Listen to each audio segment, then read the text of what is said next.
Hello everyone, welcome to Bank Exam Quest and this is Shubhit Rugnath and sorry due to some technical error आज live session नहीं हो पाया but I am providing you recorded session and it doesn't make a difference आप चाहे live पढ़ो चाहे आप recorded पढ़ो बस इतना है कि participation थोड़ा कम हो पाता है but I hope कि मैं आपको सारे important current affairs समझा पाऊँ. ठीक है, so start करते हैं और वन बाय वन देखते हैं 16 जुलाई के इम्पॉर्टेंट करंट अफेयर्स. तो सबसे पहले जो न्यूज़ आती है करंट अफेयर वो ये है, union minister of human resource development release the Pragyata guideline for which sector. केंद्रीय मानव संसाधन विकास मंत्री जो हैं रमेश सिंह पोखरियाल निशांक, इन्होंने कौन से क्षेत्र के लिए प्रज्ञात दिशा निर्देश जारी किए हैं. Options are micro small and medium enterprises, education, industries, self help group, agriculture. So the answer will be option number second, education. तो याद रखिएगा इन्होंने एजुकेशन के लिए गाइडलाइन जारी किया है और ये गाइडलाइन इन्होंने क्यों जारी किया, जो रिसेंटली जो डिजिटल क्लासेस आपकी चल रही हैं, ठीक है, तो उस क्लासेस में कैसे चलना चाहिए, क्या कैसा होना चाहिए, इसको लेके इन्होंने ये गाइडलाइन जारी की है. ठीक है, समझिएगा. ये जैसे कि इन्होंने कहा है कि जो प्री प्राइमरी के बच्चे हैं, ठीक है, जो प्री प्राइमरी की क्लास के बच्चे हैं उनकी जो क्लासेस होनी चाहिए वो it should not be more than 30 minute, 30 minute से ज़्यादा उनकी क्लासेस नहीं होनी चाहिए.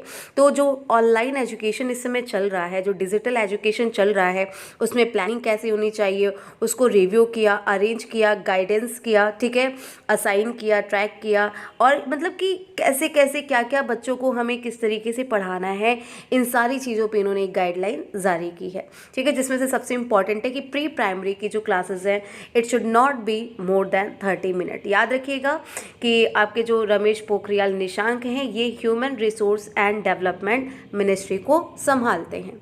नेक्स्ट आपका आता है, India's first cable stayed Indian railway bridge is being developed in which state.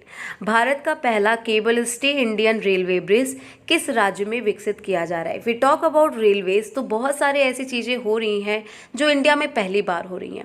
जैसे कि इंडिया में पहली बार डबल डेकर ट्रेन चलाई गई इंडियन रेलवे के द्वारा इलेक्ट्रिकल जोन में, और नॉट ओनली इन इंडिया, पूरे वर्ल्ड में पहली बार ये इंडिया में हुआ है रेलवेज़ की तरफ से. एक तो आपकी ये न्यूज़ आई थी और अब ये आ रहा है कि इंडिया का पहला cable stayed Indian railway bridge भी आपका कहाँ पे बन रहा है ये आपको बताना है. और इसका आंसर होगा आपका option number 4 Jammu and Kashmir. ठीक है, option number 4 Jammu and Kashmir will be the correct answer. याद रखिएगा ये आपका करेक्ट आंसर होगा फोर्थ ऑप्शन. अच्छा, आगे बढ़ते हैं और इसका डिटेलिंग देखते हैं. तो देखिए सबसे पहले कि ये केबल स्टेट आखिर होता क्या है. तो आपने अगर देखा हो, अगर आप इलाहाबाद से हो आपने नैनी ब्रिज देखा होगा, जो कि मैं सबसे कॉमन बता रही हूँ. नहीं तो आपने कई सारे ब्रिज देखे होंगे जिसमें इस तरीके से केबल से कनेक्शन जो रहता है वो ब्रिज का रहता है. ठीक है, इसमें केबल का बहुत बड़ा रोल रहता है बैलेंस करने में और उसे जो भी ब्रिज है उसे मजबूत बनाने में. तो इस तरीके से केबल लगा रहता है ना, इसी को बोलते हैं केबल स्टेट ब्रिज. और भारत में कोई केबल स्टेट रेलवे ब्रिज नहीं था. अब आप कहोगे कि मैम पहले से ही तो केबल स्टेट ब्रिज है. तो रेलवेज का कोई केबल स्टेट ब्रिज नहीं था. ये ब्रिज जो है ये रेलवे लाइन के लिए नहीं, रेलवे ट्रैक के लिए नहीं है, ये आपका रोड था. ठीक है, रोड के लिए बहुत सारे ब्रिजेस बने, लेकिन रेलवे ट्रैक के लिए जो आपका केबल स्टेट ब्रिज है वो पहली बार बन रहा है. ठीक है, तो अभी क्वेश्चन आता है ना कि भाई ये कहाँ बन रहा है, तो कहाँ बन रहा है देखिएगा. ये जो आपका ब्रिज है ये जम्मू कश्मीर में बन रहा है. ठीक है, ये आपकी देश का पहला cable stayed Indian railway bridge है जिसका नाम है अंजी घाट ब्रिज. ठीक है, और ये कटरा को जोड़ेगा, किससे जोड़ेगा, रियासी से. और ये दोनों जगह कहाँ पर है, जम्मू कश्मीर है. यहाँ पे एक चीज़ देखिएगा, the cable stayed railway bridge is a part of Udhampur Srinagar Baramulla rail link. ये जो प्रोजेक्ट है आपका USBRL उसी का ये एक पार्ट है जो कि यंग हिमालयाज में डेवलप किया जा रहा है, प्रोजेक्ट चल रहा है. वन मोर थिंग, अगर ये आपका कंप्लीट हो जाता है ना USBRL, तो आपका जो चेनाब ब्रिज है जो कि चेनाब नदी पे बन रहा है इस प्रोजेक्ट के अंतर्गत, वो दुनिया का सबसे हाईएस्ट रेल ब्रिज होगा. तो अगर ये बन जाता है तो कह सकते हैं एक और माइलस्टोन इंडिया सेट कर देगा, एक बेंचमार्क सेट कर देगा कि दुनिया का सबसे हाईएस्ट रेल ब्रिज आपका चेनाब रिवर ब्रिज हो जाएगा जब ये बन के कंप्लीट हो जाएगा. ठीक है, नेक्स्ट है Pobar Reserve Forest is to be upgraded as a wildlife sanctuary in which state? पोबा reserve forest को वन्यजीव अभ्यारण्य के रूप में अपग्रेड किया जा रहा है। मतलब ये फॉरेस्ट रिजर्व था, अब इसे वाइल्ड लाइफ सेंचुरी में कन्वर्ट किया जा रहा है। जैसे अगर आपने कुछ दिन पहले की न्यूज़ आपको याद हो, असम का जो जो एक वाइल्ड लाइफ सेंचुरी है असम की, उसको कन्वर्ट किया जा रहा है किसमें, नेशनल पार्क में कन्वर्ट किया जा रहा है। उसी तरीके की आपकी मिलती जुलती न्यूज़ है कि असम में ही पोबा रिजर्व फॉरेस्ट है जिसको अपग्रेड किया जा रहा है वाइल्ड लाइफ सेंचुरी के रूप में। क्लियर है भाई, समझ में आ गया। नेक्स्ट बढ़ते, तो आंसर यहाँ पे क्या होगा आपका, Assam. Option number 4 will be the correct answer. पोबा reserve forest Assam के धेमाजी में है जिसे अपग्रेड किया जा रहा है वाइल्ड लाइफ सेंचुरी में।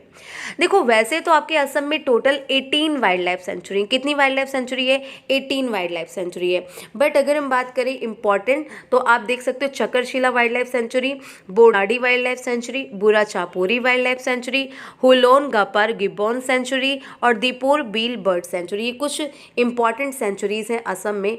नेशनल पार्क की बात करें तो नेशनल पार्क भी बहुत सारे इंपॉर्टेंट हैं आपके असम में। जैसे कि एक आपका है क्या, एक आपका है दिब्रू सैखोवा नेशनल पार्क, ठीक है, दिब्रू हो गया, दिब्रू सैखोवा जिसके पास इंडियन ऑयल के तेल में आग लगी और इस नेशनल पार्क को जब हार्म हुआ, इसके ऊपर जब बात आई तो नेशनल ग्रीन ट्रिब्यूनल इसमें इन्वॉल्व हो गया और उसने 25 करोड़ का जुर्माना लगा दिया उस कंपनी पे, क्योंकि यहाँ पे ग्रीनरी से रिलेटेड डैमेज हो गया था। वो आपका दिब्रू सैखोवा नेशनल पार्क ही था। नेक्स्ट आता है आपका मानस नेशनल पार्क भी कहाँ पर है आपका, असम में है, ठीक है। काजीरंगा नेशनल पार्क भी आपका कहाँ पर है, तो वो भी आपका असम में है। ऑरेंज नेशनल पार्क कहाँ पर है, तो वो भी असम में है, ठीक है। नामेरी नेशनल पार्क कहाँ पर है, तो वो India and which country joins the Food and Agriculture Organization and co-hosted the official launch of 2021 International Year of Fruit and Vegetable। आपको पता होगा जो 2021 का साल है उसे फ्रूट एंड वेजिटेबल के ईयर के रूप में सेलिब्रेट किया जा रहा है। अब इसकी लॉन्चिंग होनी ज़रूरी थी, ये जो चीज़ है इसकी लॉन्चिंग होनी ज़रूरत थी और इसकी लॉन्चिंग कर कौन रहा था, यूनाइटेड नेशन का जो एक ऑर्गेनाइजेशन है, एक संस्था है, फूड एंड एग्रीकल्चर ऑर्गेनाइजेशन, जिसका हेडक्वार्टर कहाँ पर है बताइए फटाफट, इसका हेडक्वार्टर कहाँ पर है आपको याद होना चाहिए, ठीक है। तो इसने क्या किया, अब लॉन्चिंग के लिए 2 कंट्री को चूज़ किया, जिसमें से एक तो इंडिया है, सेकंड कौन है जो इंडिया के साथ मिलकर इसे लॉन्च कर रहा है, तो आपका आंसर आएगा चिली, ठीक है। Option number 4 Chile will be the correct answer. अच्छा, अब इसके बारे में डिटेलिंग देखते हैं। तो एज आई टोल्ड यू कि ये आपका लॉन्च हुआ 13 जुलाई 2020 को on the road to the international year of fruit and vegetables 2020। तो इसमें कौन कौन शामिल है इसकी लॉन्चिंग में, इस पूरे प्रोग्राम में, तो देखिए एक तो आपका FAO हो गया, food and agriculture organisation of United Nation, एक आपका चिली देश हो गया और एक आपका इंडियन गवर्नमेंट हो गया। ये तीनों ने मिलकर क्या किया है, इसको लॉन्च किया है, ठीक है। अच्छा, आगे हम लोग देखेंगे कि आखिर ये जो कंट्री है चिली, ये कहाँ पर है। इंडिया को तो आप सब जानते हैं, लेकिन ये चिली कहाँ पर है इसको भी जानना ज़रूरी है। तो ध्यान से देखिएगा, आपका जो साउथ अमेरिका कॉन्टिनेंट है, ये है ना साउथ अमेरिका, इस कॉन्टिनेंट में यहाँ पे किनारे जो आप लाइन से देख रहे हैं, ये यहाँ से यहाँ तक जो फैला हुआ एक देश है, लंबी एक लाइन सी है, ये है चिली देश, ठीक है। ये कौन सा देश है, तो ये चिली देश है जो कि साउथ अमेरिका में है। चिली के प्रेसिडेंट हैं सेबेस्टियन पिनेरा, कैपिटल है सैंटियागो और चिलियन पेसो यहाँ की करेंसी है। क्लियर है, नेक्स्ट बढ़ते हैं, आगे देखते हैं। Who will receive the US India Business Council Global Leadership Award 2020? United state और इंडिया के बीच में बिजनेस को बढ़ावा देने के लिए एक अवार्ड दिया जाता है जो इसमें बहुत ज़्यादा कंट्रीब्यूट करते हैं, जिसका नाम है US इंडिया बिजनेस काउंसिल।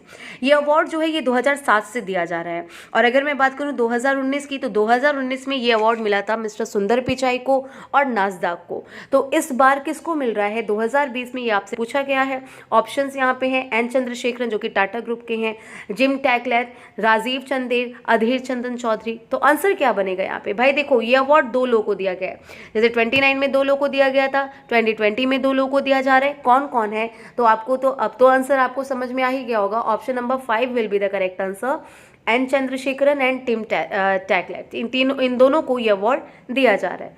तो option number 5 both first and second will be the correct answer. देखिए यहाँ पे आप समझिएगा, तो ये कौन है? टाटा ग्रुप के चेयरमैन है, ठीक है, एन चंद्रशेखर राव। और उनके साथ बगल में आप जिनकी पिक्चर देख रहे हैं वो कौन है? तो वो आपके मिस्टर जिम टैकलेट हैं, ठीक है। ये क्या है? ये लॉकहीड मार्टिन के प्रेसिडेंट हैं। इन दोनों को मिल रहा है US India business council global leadership award. अब ये जो आपका US India business council award है या फिर बिजनेस काउंसिल जो है जो ये अवार्ड देता है, उसका जो हेडक्वार्टर है वो वॉशिंगटन डीसी में है। वॉशिंगटन डीसी कहाँ पर है? यूएसए में है। इसकी प्रेसिडेंट है निशा बिस्वाल। एमडी जो इंडिया में इसके हैं, जो इंडिया में इस संस्था को रिप्रेजेंट करते हैं, यहाँ पे एमडी कौन है? अंबिका शर्मा। और ये अवार्ड 2007 से दिया जा रहा है, पहले ही मैंने आपको ये बात बता दी है। नेक्स्ट बढ़ते हैं। Who is the 5th richest man in the world according to Bloomberg's billionaires index. Bloomberg billionaires index के अनुसार दुनिया का 5वां सबसे अमीर आदमी कौन है? अगर आपको याद हो, कल हम लोगों ने एक न्यूज़ पढ़ी थी कि ब्लूमबर्ग बिलियनियर्स इंडेक्स के अनुसार जो आपके मुकेश अंबानी जी हैं, रिलायंस लिमिटेड के मालिक, इनकी जो रैंक है वो 6th नंबर पे आ गई है, जो लगातार इंप्रूव कर रही है क्योंकि इनका जो नेटवर्थ है वो कंटिन्यूसली बढ़ता जा रहा है। And again the same thing happened, ये और ऊपर आ गए और ये आ गए 5वें नंबर पे। बट ये अकेले नहीं है जो 5वें नंबर पे, इनके साथ 2 और लोग हैं, टोटल 3 लोग हैं जो 5th रैंक होल्ड कर रहे हैं, क्योंकि इन तीनों की ही जो नेटवर्थ है वो $78 है, 78 बिलियन यूएस डॉलर है। तो जब तीनों की सेम है तो तीनों 5th नंबर पे है, तो आंसर यहाँ पे होगा, यहाँ केवल 2 के नाम है, एक स्टीव बाल्मर और एक मुकेश अंबानी, तो इन दोनों के नाम है, तो बोथ 3 और 4 यहाँ पे आंसर होगा। अब आप यहाँ पे देख सकते हो 3 लोग हैं जो 5 नंबर पे हैं। देखो, फर्स्ट पे as usual Jeff Bezos, second पे बिल गेट्स, थर्ड पे बर्नार्ड अर्नोल्ड, फोर्थ पे मार्क जुकरबर्ग, ये सेफ है। अब 5th पे 3 लोग आ गए, स्टीव बॉलमर, मुकेश अंबानी और इलोन मस्क, क्योंकि इनकी जो नेटवर्थ है तीनों की 78 बिलियन यूएस डॉलर है, इसलिए तीनों सेम पोजीशन पे यहाँ पर हैं, ठीक है।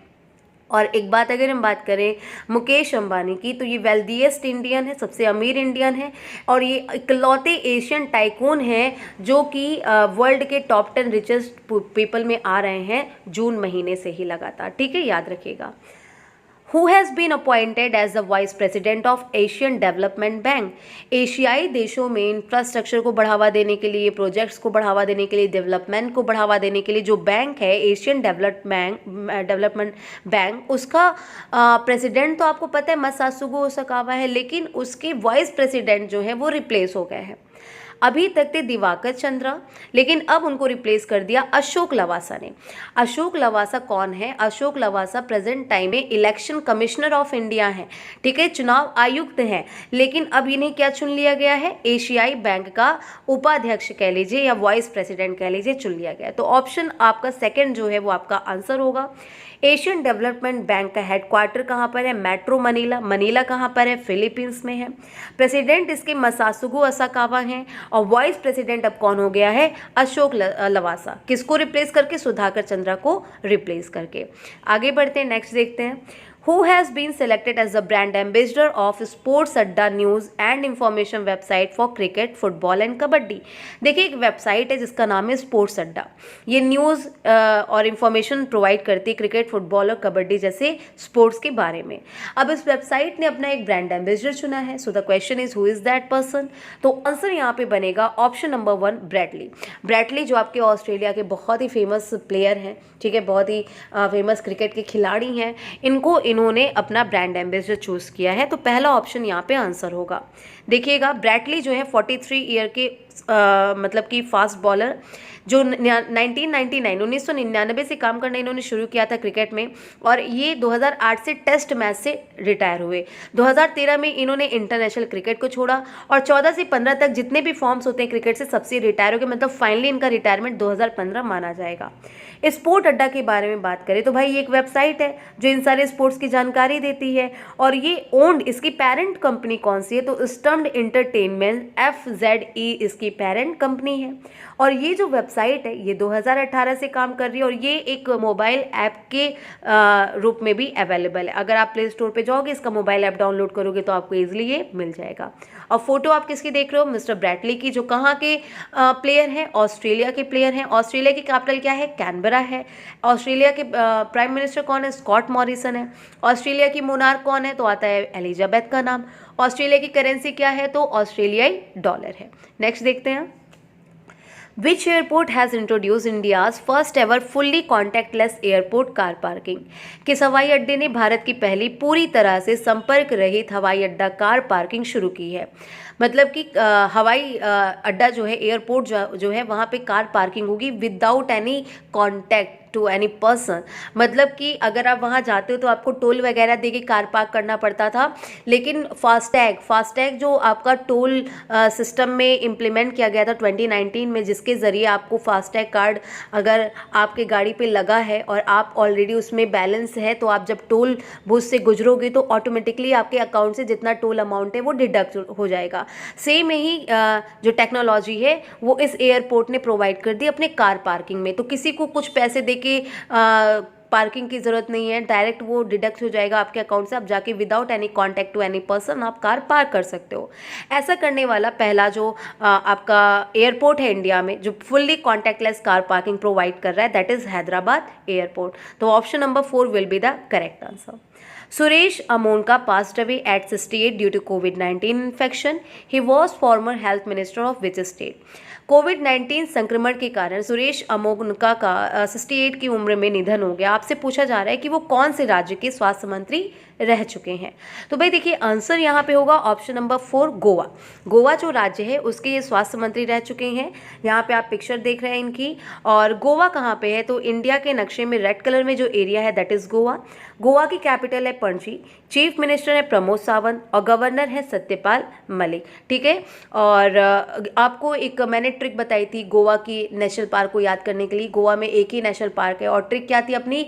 गोवा में सब गोलमाल है। ठीक है, गोवा में सब गोलमाल है, ऐसे करके हम लोगों ने एक ट्रिक बनाई थी, क्योंकि वहाँ पे केवल एक ही नेशनल पार्क है, मौलम नेशनल पार्क। ठीक है, आगे बढ़ते हैं और नेक्स्ट देखते हैं। सो यहाँ पे जितने भी इंपॉर्टेंट करंट अफेयर थे जो आपको जानने बहुत ज़रूरी थे वो सारे के सारे हम डिस्कस कर चुके हैं।